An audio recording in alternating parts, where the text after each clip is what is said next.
Hey guys, it's Patrick. How you doing tonight? Welcome to episode 3. We're moving on up there. Like to thank you for tuning in again. If you're new here, welcome. If you're one of my existing subscribers, thanks. If you like what you see here and you would like it to continue, if you hit the subscribe button for the channel, give the video a thumbs up, maybe leave a comment. It would sure be appreciated. Every little bit helps get me noticed.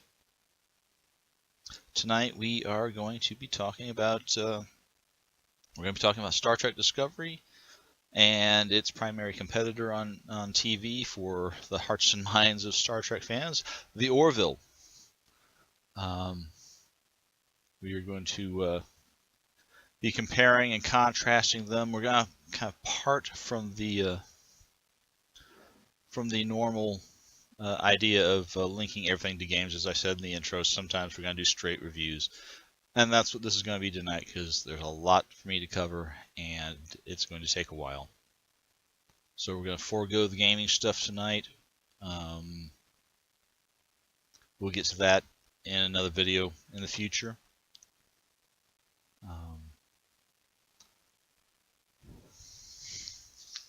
I don't script, but I do outline.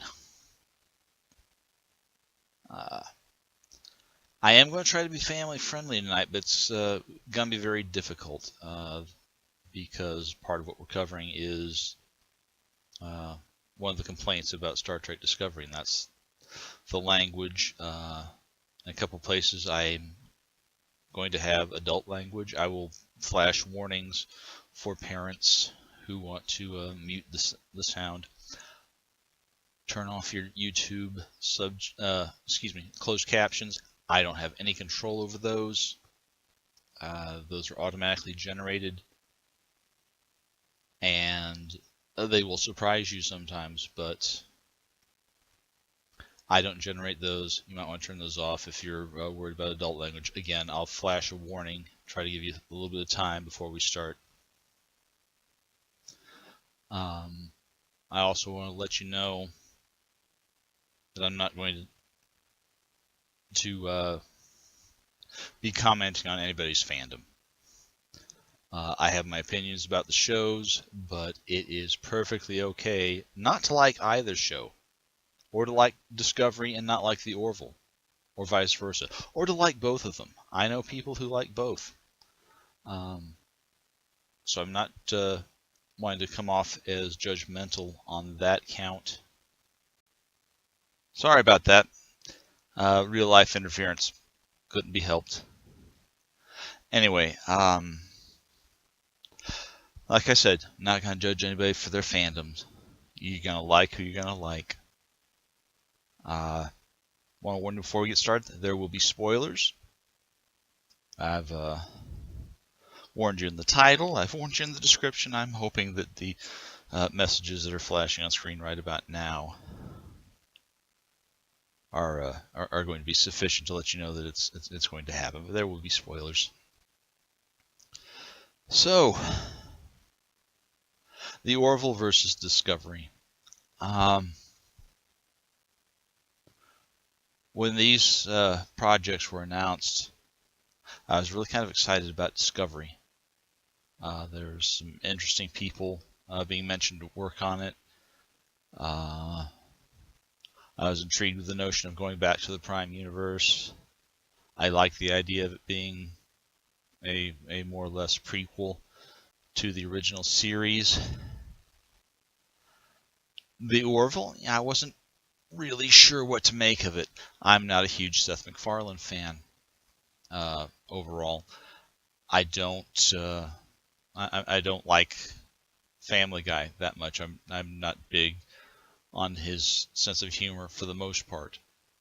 I was afraid it was going to be Family Guy in space. Although within terms of the previews, I liked that I saw Victor Garber in there. That's always reassuring. And as more details began to come out, I began to have some doubts about Discovery. Some of the creative staff are people that I don't particularly have a lot of use for. I am not a fan of Alex Kurtzman. I am not a particular fan of Nicholas Meyer. Bryan Singer's role was reduced. So the red flags started popping up. On the Orville side, I knew Seth MacFarlane. I knew he was an actual fan of Star Trek. And I knew Adrienne Palicki, mostly from her stint on Agents of S.H.I.E.L.D., but I really liked her there, so I thought, okay, this has more. But I sat down and said, I'm going to give them both a chance. The characters, the acting that I saw being recruited on Discovery especially, I adore Michelle Yeoh. I adore Jason Isaacs. I adore Doug Jones. So those three together had a certain appeal to me.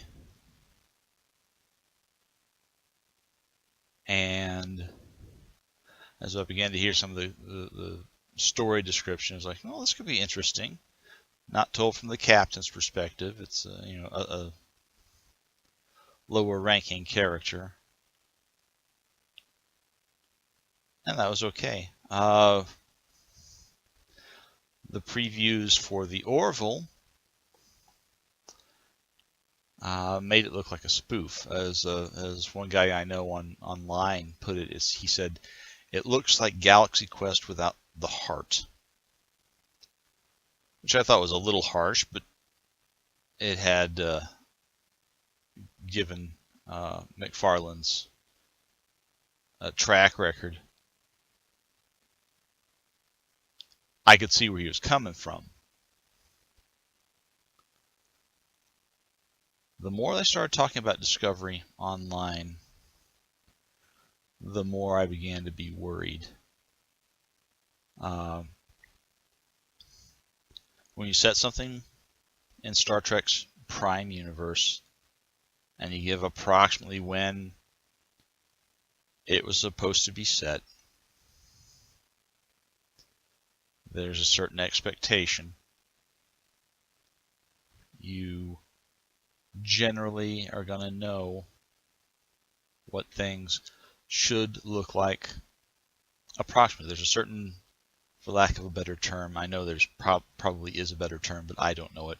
For lack of a better term, there's a certain visual vocabulary that you expect to see. Even if you're going to try to modernize it for 2018's filming sensibilities, you should try to make it look like you're fitting in, like you're working on being part of that universe. And Discovery didn't do that.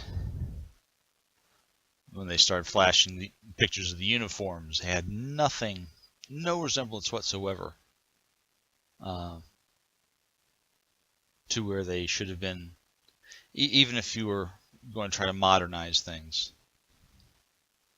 No relation to what you should have theoretically seen, because we knew what it looked like around that time within terms of the canon of the show. So visually, they didn't stick with the canon much at all. They introduced a MacGuffin. I'm going to pause here for a minute. I need to give you a caveat because I'm basing this on what I actually saw. And I gave up on Discovery partway through the 5th episode. I'm surprised I lasted that long. We'll get more to this later, but I gave up. I couldn't take any more. I have a clip, if I can figure out how to get it in here, that shows you more or less the moment that I gave up. And it's a great irony because it's also when I began to like a couple of the characters. One of the characters in particular. But by then it was already a little too late. Get to the characters in a few minutes. So that began to make me leery. The Orville previews, obviously it's its own universe, but it was very clearly a Trek inspired, especially Next Generation Trek inspired series, and some of the jokes didn't work, but you began to get a feel that maybe this is going to be better than some of the people are saying. I also discovered that there was from an acting standpoint, Penny Johnson from Deep Space Nine. She played Cassidy Yates. She was on board playing the Doctor on the Orville, so that automatically gave it a little more street cred, for lack of a better term. But we all sat and waited. The first one to appear was the Orville. And it stumbled a little bit out of the gate, but the pilot was pretty solid. There were a couple of jokes that didn't work, but the characters were likable, identifiable.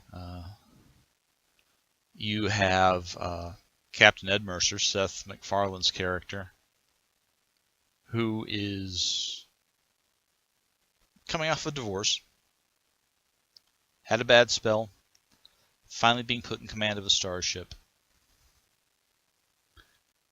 You've got on this starship, it's not the top of the line.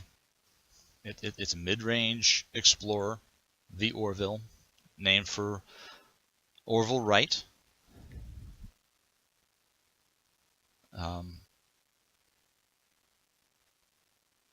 But you have a competent bunch of people. You're not sure they're competent at first. The navigator, helmsman, Gordon Malloy, has been suspended.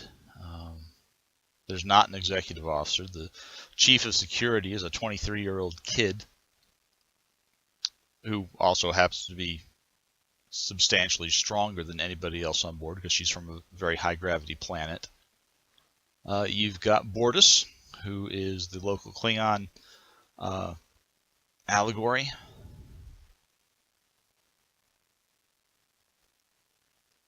And a few other characters. You'll recognize them. They fit the tropes. But they're identifiable. They're kind of fun. They're nice. They're quirky. A lot of the characters on Discovery, not so much. You are introduced to Michelle Yeoh's character, Captain Giorgio, who is immediately respectable, immediately likable, a thinking man's starship captain who is not afraid to mix it up if she has to. But her first officer is Sonequa Martin Green's character, Michael Burnham, who is kind of a jerk. You start off not liking her, and then she mutinies. Yeah, she's the main character. She's a mutineer. Get to that. Doug Jones' character, trapped as Doug Jones often is beneath a substantial amount of prosthetics, is Saru. You like him, but you don't necessarily notice if he's there or not.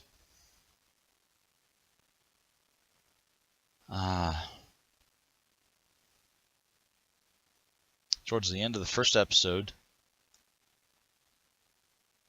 Burnham mutinies against Giorgio, ultimately leading ultimately leading to the destruction of their ship, Giorgio's death, and, oh, by the way, a war, full-scale war with the Klingons, who look nothing like Klingons. The ships look nothing like Klingon ships should be looking, because once again they're completely disregarding the existing visual vocabulary of what has gone before. We know from Enterprise and original series, and to a certain degree Next Generation and DS9 and Voyager, what ships from this era should approximately look like, and they didn't do that. I can, to a certain extent, I think, get past the jarring visual differences with the Klingons, because there was the huge, abrupt transition between the original series and the motion picture era, where the Klingons suddenly developed head ridges. But they didn't even try to come up with that.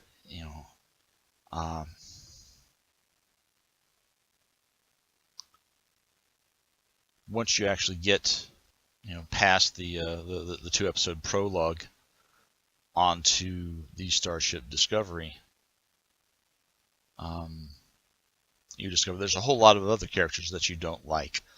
Lieutenant Stamets, the science officer of Discovery, is an arrogant jackass. The security chief, Commander Landry, is a vile human being. There's one bright spot in the characters. You've got Captain Lorca, who's intriguing but not likable. You want to know more about him. Part of that could be the writing. Most of it is the performance of Jason Isaacs, who is incredible. It's a pity that, from what I saw, all they really needed was Captain Malfoy, which is really unfortunate. Again, my caveat applies. I've only seen 4 episodes and change. I am given to understand that by about episode 9 or 10, things really start looking more interesting, which is about 6 episodes probably too late. If you're going to do that.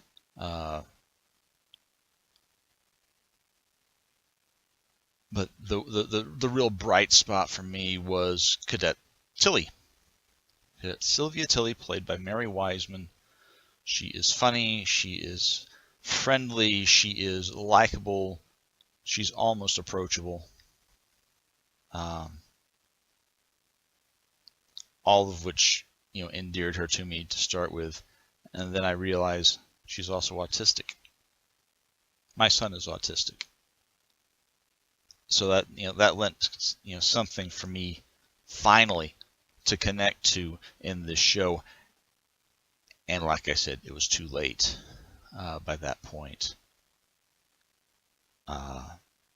If any of the other characters had been likable early on, I might have stayed for Tilly, and then I would have had the chance to see what happened after that. The thing that surprised me most about Discovery was just how hard they were trying to be Battlestar Galactica on the revived Battlestar Galactica with Edward James Olmos, which is unfortunate because, well, I liked the pilot. The series was so grim and so dark and so unrelentingly depressing. And if I want that, I can watch the news. You get the same vibe from the early episodes of Discovery. It is a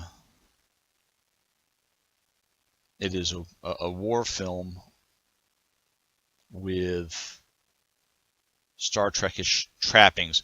as standalone science fiction, might not have been too bad. I still think they over-relied on the darkness and grittiness and things like that. But yeah, it was just so grim. Which, you want a gritty, more realistic, war-torn universe. They already did that. It was called Deep Space Nine. What surprised me about the Orville was its heart. Under the jokes, some of which aren't particularly appropriate, but underneath the jokes, there was actually some decent science fiction going on. Much as I might razz him for his sense of humor, McFarlane has got some chops. He can write. He's clearly a fan of Next Generation Star Trek. You can tell that everything in the Orville is a love letter to the Next Generation.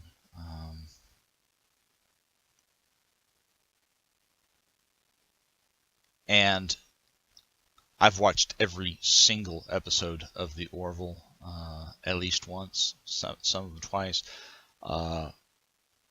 There's some pretty solid science fiction. To his credit, McFarlane figured out that some of the jokes weren't working and he abandoned them. There's still humor in the Orville, but he's given more rein to some very interesting science fiction. Some of the episodes are rock solid. We'll get to that in a little bit. I've got quite a lot actually planned out for this episode. I may have bitten off a little more than I could chew. But for right now, I'm going to stop again. I've got a couple of things I have to do. I've been reminded that I have other obligations, so I'm going to stop here. We will pick up later. For me, it'll be many hours. For you, it'll be a quick crossfade, and we'll get into some of the specifics of what I see going on here. The basic takeaway to this point is I like the Orville. I don't like Discovery. I wish I liked Discovery as much as I like the Orville. I wish I liked Discovery at all. Got more to say on that. I'll be back shortly. Thanks for hanging with me. Talk to you later. Bye. Okay, so you've got Discovery trying really, really hard to be new Battlestar Galactica, and you've got the Orville trying really, really hard to be the Next Generation. Arguably, both of them are succeeding, but the success makes Discovery, for me, virtually unwatchable, and it makes the Orville extremely enjoyable for me, because of the way, ultimately, it all boils down to how the shows are written. Discovery's model of one huge long story told in 15 parts versus the Orville's 12 different stories over the course of their season with overarching themes and connective tissue.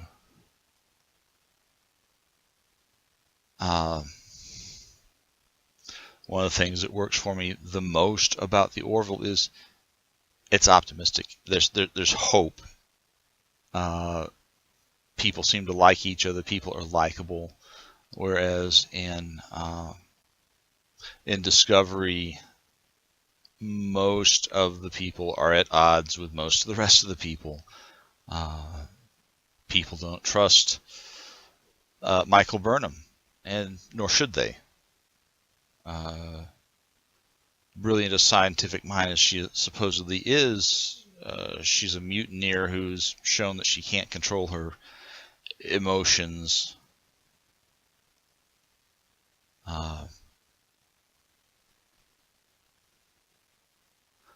Whereas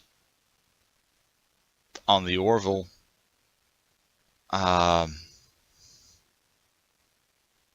even the volatile people know how to follow orders and keep their emotions more or less in check. We're normal people. We all have emotional responses, but most of us have figured out how to keep them from running away with us. But that's not the case with Michael Burnham on Discovery. I don't like the character at all. Matter of fact, there's only, for most of the run of the show, there's only two characters that I like. One of them's dead. I like Captain Giorgio.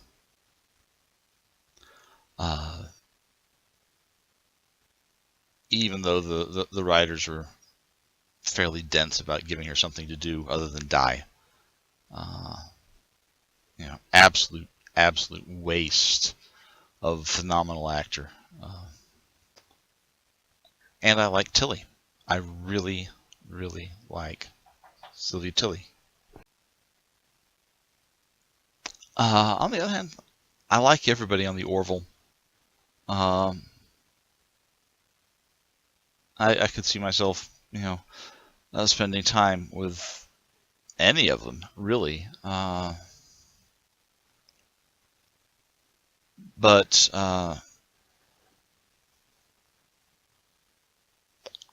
the writing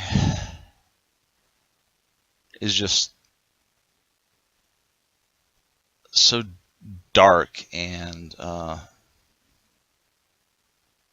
kind of pretentious in places on Discovery, and they don't seem in the 4.5 episodes, 4 2/3 that I watched, they don't seem to have figured out things they were doing wrong. Matter of fact, let me show you this clip. I'm going to show you a clip the moment that Discovery lost me. And it's not going to be for the reason that you think. Probably. There is some language in this.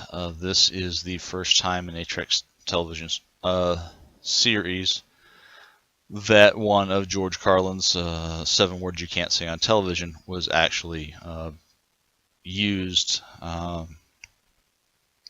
wasn't the first time it had been used in Star Trek history. The first time that I remember happened in Star Trek Generations, where Lieutenant Commander Data dropped the S word. Again, sorry, I'm not usually this coy. I cuss like a sailor. I use swear words as punctuation sometimes. Language isn't what bothers me.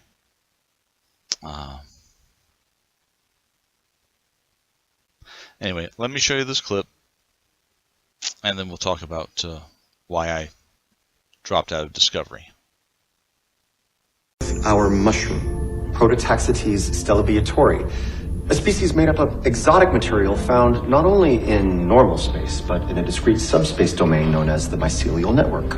Its fungal roots, aka mycelium, spread across the universe, fanning out into infinity to create a matrix that serves as our intergalactic freeway system. Enter the tardigrade, whose unique genetic makeup allows it to navigate through the network because of its symbiotic relationship with the mycelium's spores. Like its microscopic cousins on Earth, the tardigrade is able to incorporate foreign DNA into its own genome via horizontal gene transfer. When Ripper borrows DNA from the mycelium, he's granted an all-access travel pass. Once Lieutenant Stamets conveys the coordinates of a selected destination directly into Ripper, he knows exactly where to go. If the tardigrade's DNA is already sequenced into the computer, can't we build a virtual Ripper? Trick the mycelium into thinking it's communicating with the real thing and then navigate the ship that way? That's what I was doing with my earlier research, trying to use software to engage with the network. And you were only able to achieve small jumps.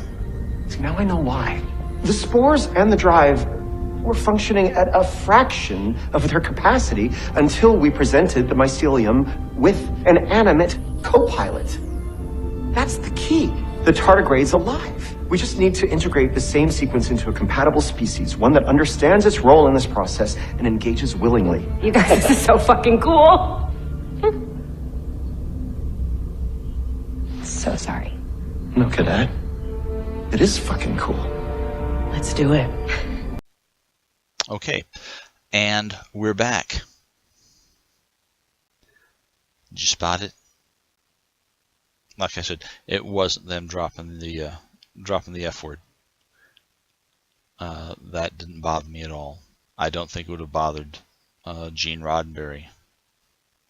Contrary to what some of the hateful fans on the internet are trying to say, I don't think Gene Roddenberry would have had an issue with that particular word. He'd have had other issues. I'll get to that in a minute. That was, however, one of the most painful pieces of exposition I've ever watched on screen. It hurt watching that.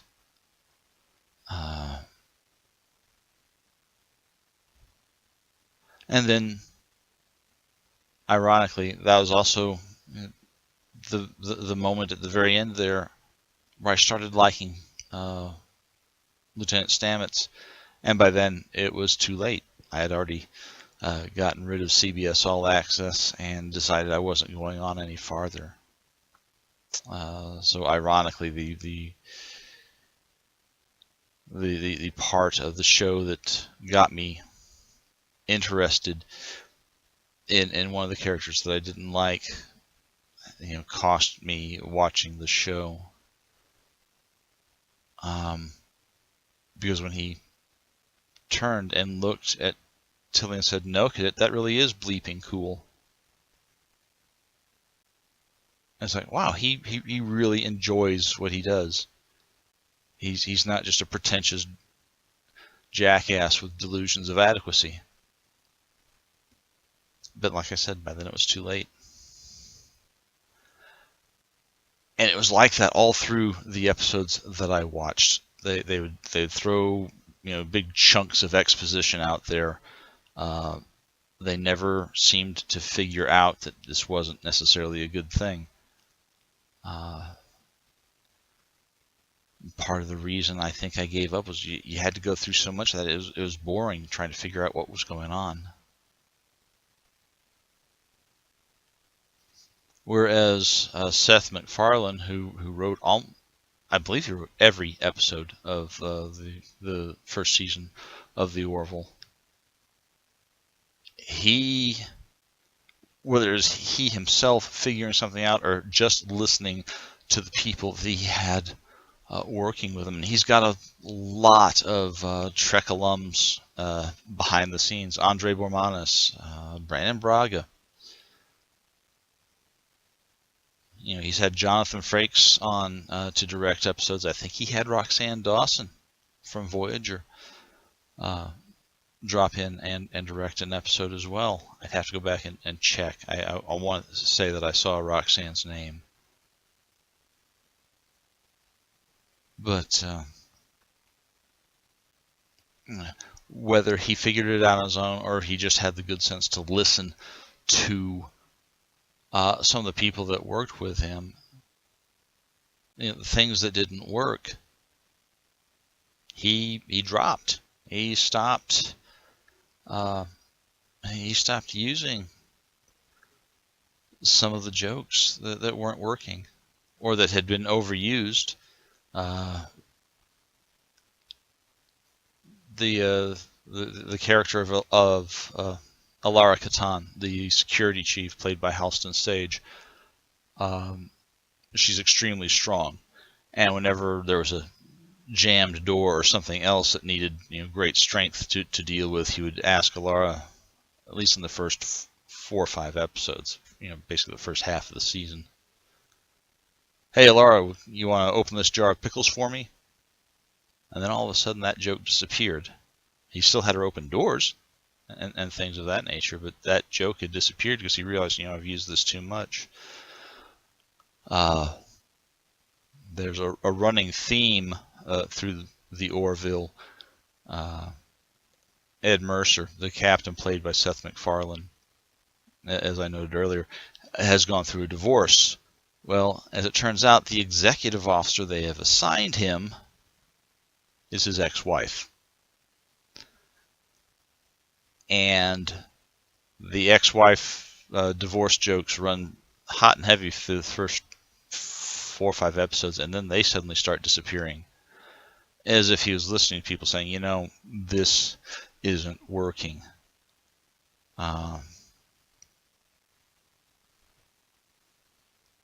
He does tend to mine some of the same ideas that went through the original series and Next Generation. He mined them for some of the same ideas.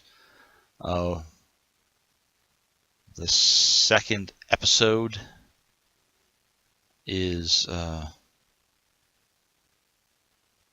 interesting take on the original Star Trek pilot from back in 1964 called The Cage. There's enough differences where it's obviously not the same thing, but you can tell by looking at what he'd been watching. Another episode, a couple of weeks later, was reminiscent of a 3rd season original series episode called "For the World Is Hollow and I Have Touched the Sky." That episode is called "If the Stars Should Appear." Which also features a really cool cameo by Liam Neeson. And that's something that I've kind of dug about the Orville, is they got some interesting guest stars and cameos. They have Charlize Theron in one episode, and she, of course, is brilliant and very gentle on the eyes. But it didn't feel like stunt casting. They've had some nice secondary characters. Admiral Halsey, played by Victor Garber, has popped up in a couple of episodes. Another fan favorite, Ron Canada, has turned up as a different admiral. Kelly Hu has shown up again as a Union admiral. So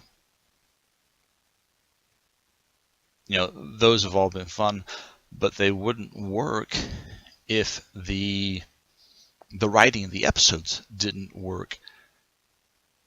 And it seemed entertaining enough, and then all of a sudden they had the 3rd episode, which is called About a Girl. And the groundwork for this was laid in the 2nd episode. Lieutenant Commander Bordas, the ship's second officer, is a Moclan, and Moclan is an all-male culture, and they lay eggs. Well, he and his mate Clyden have laid an egg, and they're brooding the egg. And towards the end of the episode, the egg hatches. And it's a little girl. which in an all-male culture is a big deal. As it turns out, it happens more often than they want anybody to think, because the third episode about a girl is all about gender identity and cultural norms and cultural dynamics, and one culture trying to force its values on another and vice versa. They did not fool around with this episode, and unlike a lot of shows, it wasn't the easy happy ending. There's nobody really happy towards the end of this. Towards the end of the episode,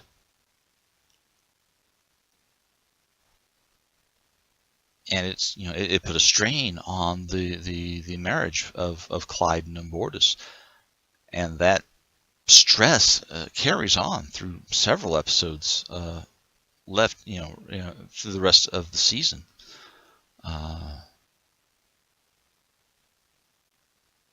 They are not afraid to tackle modern social issues. The episode Majority Rules is a scathing condemnation. It's a scathing condemnation of modern social media driven thumbs up, thumbs down society, of which I am ironically taking place right now here on YouTube, so maybe I don't have much room to talk on this one.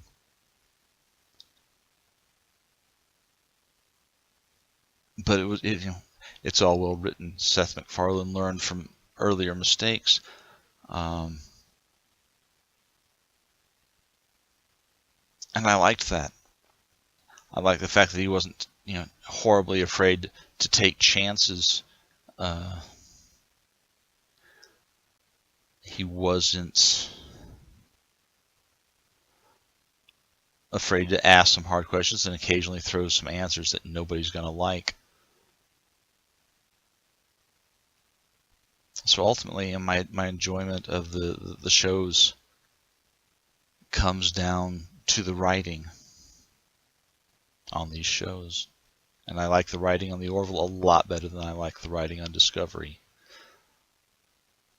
That being said, I've been hearing reports from some friends of mine who have stuck with it. They said it has taken a massive shift in quality to the positive. And I'd like to think that's true. If it ever comes out in a form that doesn't require me to join yet another subscription service to watch it, I'd be more than happy to give it a shot. I would not object to giving it another chance, because it's entirely possible that I was hasty in my judgment. But it's going to have to come out on home video. It's going to have to come out on DVD or something for me to want to give it that chance. Something where I can check it out from the library to see if it's worth the time. I'm very anxiously awaiting the next season of the Orville, though. But this thing has rambled on long enough. I think I'm going to stop here for now.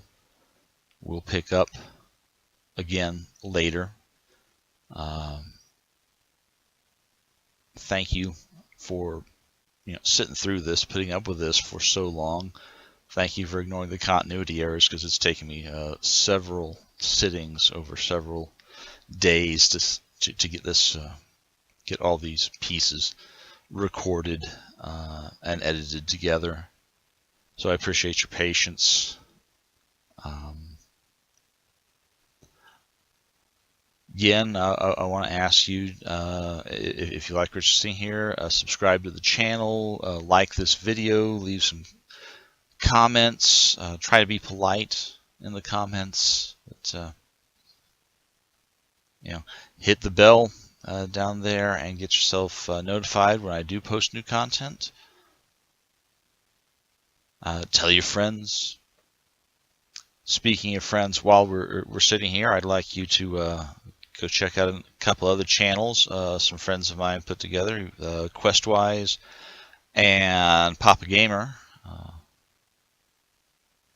Links are going to be down in the description to their channels. Go by, watch what they do. Tell them I sent you. Thank you so much for stopping by. Thanks for watching. And we'll catch you next time. Take care.